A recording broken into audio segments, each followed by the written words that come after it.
পাকের নুরানি দেহ মুবারকের মধ্যে রুমাল মুবারক লাগছে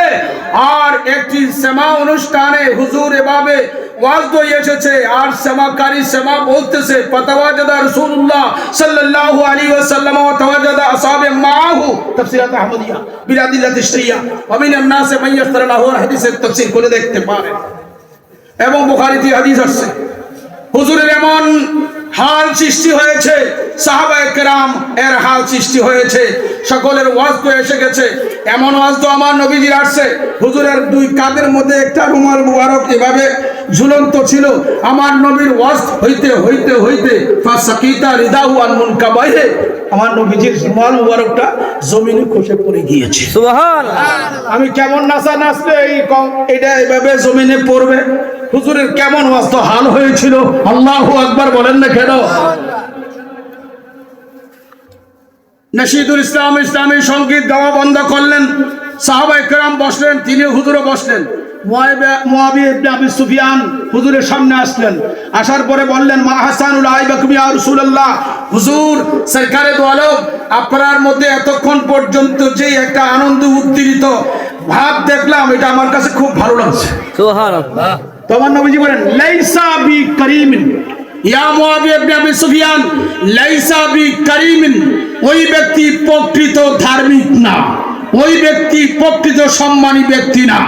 যার কাছে তার প্রেমাস্পদের কথা বলার পরে তার মধ্যে হাল পয়দা হলো না কষ্ট পয়দা হলো না ওই ব্যক্তি এখনো প্রকৃত ধার্মিক হইতে পারে না আল্লাহর হাবিব তিনি কি বুঝিয়ে দিলেন বুঝানোর পরে উপস্থিত লোকদেরকে কি দিয়ে হুজুর বন্টন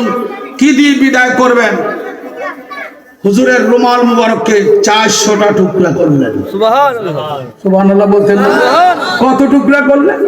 400 টুকরা করে করে সাহাবায়ে কেরামদেরকে দিয়ে দিলেন 400 টুকরা করার পরে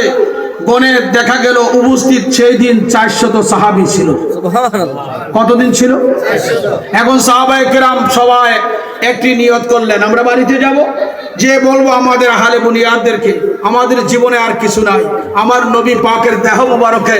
এই কম্বলটা এই চাদরটা ছিল হুজুর আমাদেরকে তাবারুক হিসেবে দিয়েছে আমরা আমাদের ইন্তেকালের পরে যেন আমাদের সাথে আর কিছু না নিতেও যদি পারি আমার সন্তানাদিকে বলবো আমার প্রিয় নবীর গায়ের এই নুরানি চাদর মুবারকের টুকরোটা যেন আমাদের কাফনের ভিতরে দিয়ে দেয় আল্লাহু আকবার বলেন না কেন সাহাবায়ে কেরামের আকীদা ছিল হুজুরের গায়ে যে রুমাল মুবারকটা লাগছে এটাও নূর হইয়া গিয়েছে কি হয়ে গেছে কি হয়ে গেছে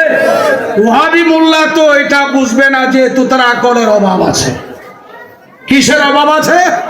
আকলের অভাব আছে ভাই আমার কিতাব বুঝার জন্য উনি আলেম উনি কোরআন হাদিস বুঝবে আমি কিছু ভুল বললে উনি ধরতে পারবে উনি ভুল বললে আমি ধরতে পারবো আপনারা পারবেন না জোরে বলেন পারবেন চা স্টলে বসে বসে যে ফতোয়াবাজি করেন এত তো আপনার জীবন সব বরবাদ হয়ে যাচ্ছে আল্লাহর দোহাই দিয়ে বলছি গীবত চর্চা বন্ধ করো তাওবা করো বিশুদ্ধ অন্তরে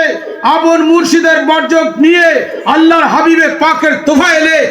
বারবার আল্লাহর কাছে মাপ চাও তোমার কথায় অনেকগুলা মানুষের যদি অন্তরের মধ্যে এমন বক্রতা আসে এই কথাটা কুফরি সেও তো তোমার মতন কাফের হয়ে যাবে তুমি একজন তো ইমানদার ইমান হারাচ্ছ না বহু মানুষকে তুমি ইমান ছাড়া করতেছ সত্য না মিথ্যা বলবে যেন সত্য না মিথ্যা আল্লাহ এগুলা থেকে আমাদের ইমান আমলকে ইবাদত করুন সবাই বলেন আমিন দুরূদ শরীফ আল্লাহুম্মা সাল্লি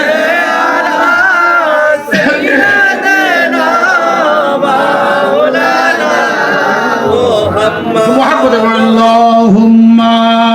صل على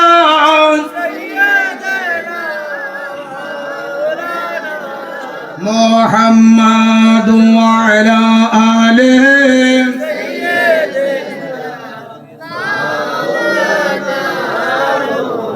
কাহার জন্য কাদরে মন কে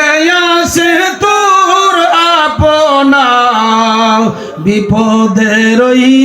বন্ধু যিনি শুয়ে আছেন মদিনা